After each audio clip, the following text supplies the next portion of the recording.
할렐루야. 새벽 기도에 오신 여러분을 주님의 이름으로 환영합니다. 이 신문에 보면 여러 가지 이제 그 분야가 있는데요. 그 중에서도 종교란이 있습니다. 이 종교부에서 기자로 굉장히 오랫동안 활동하신 분을 제가 알고 있는데요. 이분은 여러 종교에 대한 종교 체험에 대해서도 정말로 많은 취재를 하셨고, 또 전 세계 각국을 돌아다니면서 그곳에서 일어나는 종교 현상들, 그리고 이제 종교인들에 대한 조사도 하신 분입니다. 어느 날 이분이 이제 저에게 이런 질문을 하신 적이 있습니다. 야, 정말로 이 역사 속에 이 변화된 사람이 너 있을 것 같아? 진짜 이 변화를 일으킨 사람이 역사 속에 있을 것 같아? 이렇게 이제 질문을 하셨는데, 여러분은 어떻게 생각하십니까? 정말로 이 신앙을 붙들고 이 신앙생활을 하면서 나의 삶에 이 큰 변화를 일으킨 사람이 이 역사 속에 많을 것 같습니까? 적을 것 같습니까? 우리는 모두 예수님을 믿고 이처럼 변화될 것을 기대를 합니다. 이번 특세를 보내면서 우리 마음 가운데 나의 삶이 이제 좀 변하겠지, 조금씩 좋은 방향으로 흘러가겠지, 이런 기대를 합니다. 내 삶 가운데도 새물결이 일어날 것을 기대를 합니다. 그러나 이 기자님의 말은 이런 우리들의 기대를 조금은 씁쓸하게 만들어 버립니다. 역사적으로 이 큰 변화를 이룬 사람의 수가 굉장히 적다는 것입니다. 그 중에 대표적이라고 할 수 있는 인물은 두 사람인데요. 첫 번째는 종교부 기자의 이야기입니다. 석가모니, 그리고 두 번째는 이탈리아 아시시의 성 프란체스코, 이 두 사람을 대표적인 인물로 뽑습니다. 여러분 혹시 왜 이 두 사람이 이 종교적 변화의 대표적 인물인지 아십니까? 그 둘 다 엄청난 재산의 소유자였기 때문입니다. 아시다시피 석가모니는 그 당시 왕이었습니다. 왕자였습니다. 그리고 성 프란치스코는 아주 전국적인 거상의 아들이었습니다. 그들은 제대로 가져본 사람들입니다. 제대로 가져본 사람들이고, 그 제대로 가진 것들로 어떻게 살았습니까? 제대로 누리며 살았습니다. 제대로 가져봤고 제대로 누려봤기에 그들은 제대로 내려놓을 수 있다는 이야기입니다. 지극히 인문학적인 이 종교 기자님의 이야기입니다. 그러나 이 이야기가 오늘 본문 변화를 이야기하고 있는 오늘 본문에 비추어 볼 때 여러 가지 시사점이 있다고 생각합니다. 이 에스겔서의 마지막은 정말로 엄청난 하나님의 변화의 비전, 정말로 하나님께서 일으키시는 그런 변화의 비전으로 가득한 본문들입니다. 오늘 본문의 6절과 7절 말씀을 저희가 함께 읽어보도록 하겠습니다. 시작. 그가 내게 이르시되 인자야 내가 이것을 보았느냐 하시고 나를 인도하여 강가로 돌아가게 하시기로 내가 돌아가니 강 좌우편에 나무가 심이 많더라. 아멘. 지금 에스겔이 어디 있는 상황입니까? 에스겔은 잡혀 있는 사람입니다. 즉 포로입니다. 에스겔의 나이가 약 30살쯤 되었다고 이 에스겔서의 이 초반에 이야기를 합니다. 여러분 30살이면 당시 제사장으로서의 왕성한 활동을 시작할 나이입니다. 즉 지금으로 이야기하면 이제 곧 목회를 시작해야 될 아주 푸른 꿈을 꾼 그 당시의 목회자였다는 뜻입니다. 그러나 그 30살의 목회자였던 에스겔이 지금 어디에 있습니까? 포로의 신분으로 뭉개져 버린 사람들 사이에 있습니다. 정말로 처절한 가슴들, 정말로 그 마음 가운데 너무나도 힘들고 어려운 사연들로 가득한 사람들 사이에서 지금 에스겔은 포로 난민 목회를 시작하고 있는 것입니다.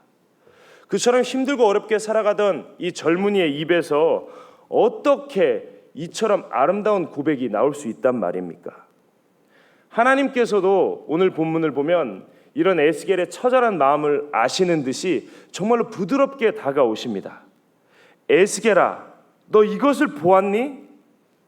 내가 너를 강가로 인도하겠다. 이렇게 다가오십니다. 그리고 그 강가에는 생명의 상징이라고 할 수 있는 나무가 너무나도 아름답게 심겨져 있는 것을 에스겔에게 보여주십니다. 에스겔 선지자가 본 비전들은 이처럼 정말로 아름다운 변화, 아름다운 반전들을 보여줍니다. 어떤 비전들이 있습니까? 하나님께서 에스겔을 이 해골 가득한 골짜기, 죽음의 그림자가 가득한 그 골짜기로 인도하십니다. 그리고 하나님의 생기로 해골이 군대가 되는 비전을 보여주십니다.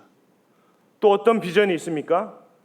부러져버린 두 막대기를 하나님께서 하나로 만드시는 그런 비전을 보여주십니다. 성전이 회복되고 생수가 흘러넘치는 그런 변화의 비전, 반전의 비전을 하나님께서는 에스겔에게 처절하고 참담한 삶을 살아가고 있던 그 이스라엘 백성들에게 계속 보여주시는 것입니다. 하나님의 역사는, 하나님께서 일으키시는 변화는 이 현실을 넘어서는, 이 현실을 초극함을 우리들에게 계속 알려주고 계신 것입니다. 그러다 보니까 어떻습니까? 우리들도 우리들의 삶이 변화되기를 기대합니다. 회복되고 발전되고 지금의 나랑은 다른 어떤 모습, 지금의 삶과는 다른 그 어떤 모습이 되기를 바랍니다. 그러나 이 말을 우리가 조금만 생각해 보면 이런 의미도 가지고 있습니다. 우리는 지금 우리의 현실에 만족하지 못하고 우리는 우리가 살아가는 우리의 일상을 받아들이기를 힘들어 한다는 것입니다.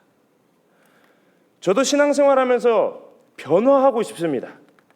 정말로 설교 듣고 이 특별 새벽 집회 때 다짐하고 결심한 것처럼 하박국 선지자와 같은 그런 믿음으로 살고 싶습니다.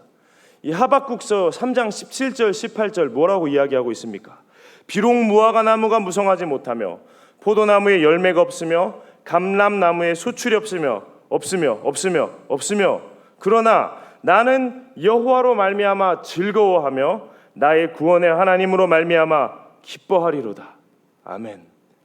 저도 이렇게 살고 싶습니다. 정말로 이 세상의 것들 내려놓고 세상의 것들에 흔들리지 않고 하나님으로 기뻐하고 하나님으로 즐거워하며 살고 싶습니다. 그러나 제가 전반부에 말씀드린 이 종교 기자님의 말에 따르면 이처럼 엄청난 변화, 이처럼 세속적인 것 다 내려놓고 사는 삶이 정말로 어렵다고 이야기합니다.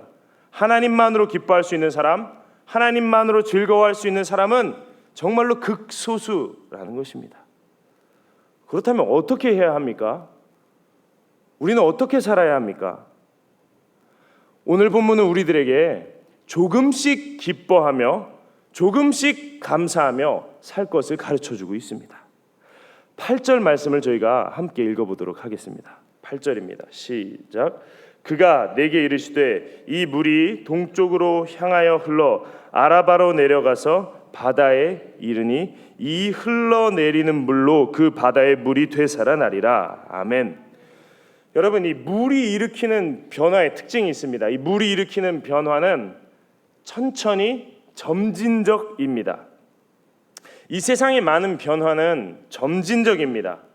고정 마인드셋에서 성장 마인드셋으로 가는 것도 어떻습니까? 점진적입니다. 한 번에 잘해야지 하면 힘이 들어가고 힘이 들어가면 될 것도 안 됩니다. 탁구를 칠 때도 어떻습니까? 힘을 빼 하는데 힘이 확 빠집니까? 힘 안 빠집니다. 힘을 빼 하는데 힘 가득 들어가 있습니다. 그러나 시도하고 힘 빼, 실수하고 시도하고 실수하는 이 점진적인 과정을 통해서 조금씩 힘이 빠지는 것입니다. 이 흘러내리는 물로 이 바다의 물이 되살아나는 과정을 한번 상상해 보시기 바랍니다. 흘러내리는 물이 정말로 그 넓은 바다의 물을 변화시키려면 그것도 참 많은 시간, 더디다라고 생각될 수도 있는 변화가 필요한 것입니다. 우리의 변화도, 우리의 삶의 신앙의 변화도 마찬가지입니다. 샘물결, 이 샘물결도 물인지라 우리의 영혼을 조금씩 죽이기 시작합니다. 나는 하나님만으로 기뻐할 거야, 하나님만으로 즐거워할 거야 라고 다짐을 하지만 어떻습니까? 이제 3일 지났습니다. 잘 되십니까? 넘어집니다. 또 힘 들어갑니다. 이전과는 다름없는 나 자신을 발견합니다. 정말로 이처럼 더딜 수가 없어요. 때로는 낙심되고 포기하고 싶기까지 한 것이 이 모든 변화의 과정 아닙니까? 우리는 이 성 프란치스코가 아닙니다. 이 성 프란치스코의 기도 유명하죠. 주여 나를 평화의 도구로 써 주소서. 나의 인생을 돌아보면 주님 나를 이 가정의 평화의 도구로라도 좀 사용해 주십시오 하는데 이 특세 3일 지났는데도 막 가정의 평화를 깨뜨립니다. 이 여호와 하나님만으로 기뻐하는 것, 하나님 한 분만으로 즐거워하는 것 잘 되지 않습니다.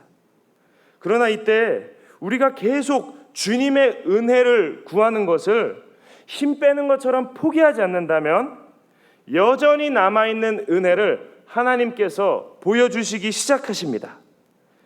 하나님, 나에게 지금 발목까지 차오르는 물결을 허락하소서. 나를 뒤덮는 물결 이전에 발목까지 차오르는 물결을 허락하소서. 이렇게 기도하면 막 나의 의를 내세우는 감사가 아니라 하나님께서 일으키시는 우리의 마음의 의지가 우리의 인생, 우리의 일상을 감사하도록 인도하십니다. 하나님께서 일으키시는 마음의 의지는 우리의 일상을 바라보게 합니다. 무화과 나무가 무성하진 않아도 열매가 한두 개는 남아있구나 바라보게 합니다. 포도나무에 열매가 없어도 아직 나무가 있네, 아직 나무가 살아있네, 가을에는 열매가 맺히겠지 깨닫게 하십니다. 밭에 먹을 것이 없어요. 그러나 밭이 있어요, 여러분. 밭이 있음을 하나님께서 보게 하십니다. 이미 가지고 있는 것, 이미 누릴 수 있는 것들을 보게 하시는 분이 바로 성령 하나님이신 것입니다. 성령님께서는 그 에스겔에게 임하셨던 것처럼 우리가 이 붙잡혀 있는 현실, 이 무화과 나무가 너무 말랐어, 이처럼 붙잡혀 있는 이 현실을 넘어서서 우리가 보아야 하는 비전을 보게 하시는 분이십니다. 우리가 주일날 찬양했습니다. 주여 꽃처럼 향기 나는 나의 생활은 아니어도, 우리 생활이 꽃이래요. 꽃처럼 향기 나는 나의 생활은 아니래요.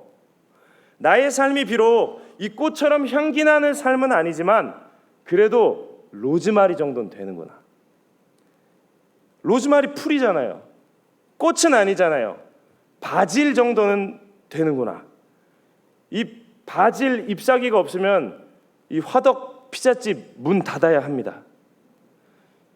꽃은 아니라도 이 로즈마리도 바질도 어떻습니까? 꼭 필요합니다. 중요한 부분입니다. 꼭 필요합니다.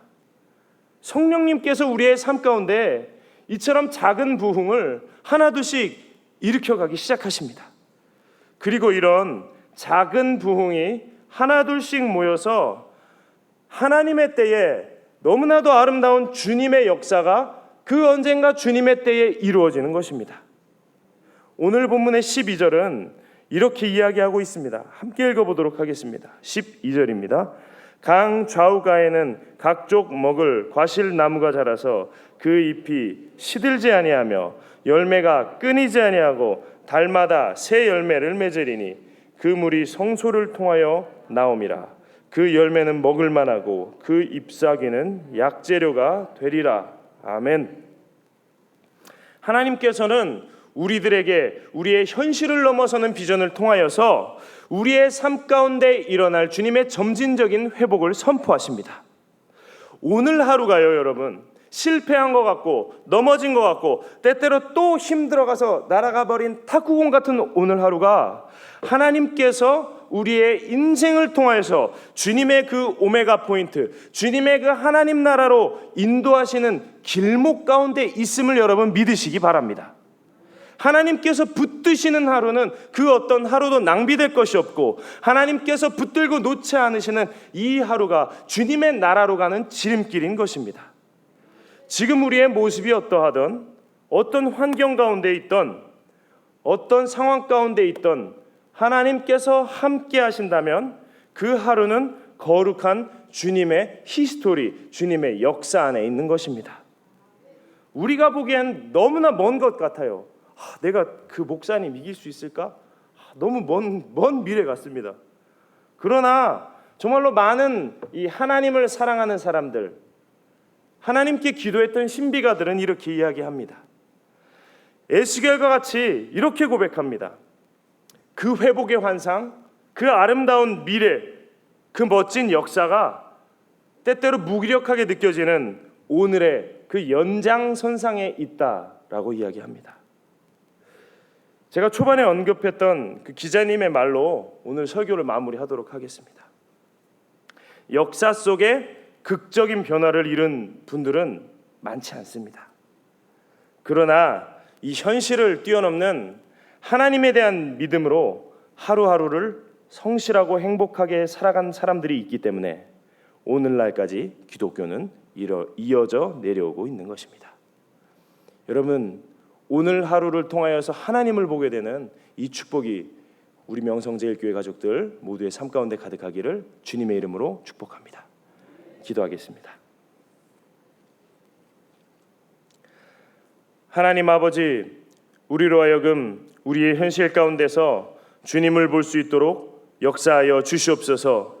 때때로 주님이 보이지 않는 것 같고 우리의 상황과 우리의 삶의 모습에 절망하지만 주님께서 다가오시고 주님께서 일으키시고 회복시키시는 그 변화의 믿음으로 말미암아 오늘 하루도 살아내게 하시고 오늘 하루 가운데 동행하시고 붙드시는 하나님의 은혜를 느낄 수 있도록 축복하여 주시옵소서.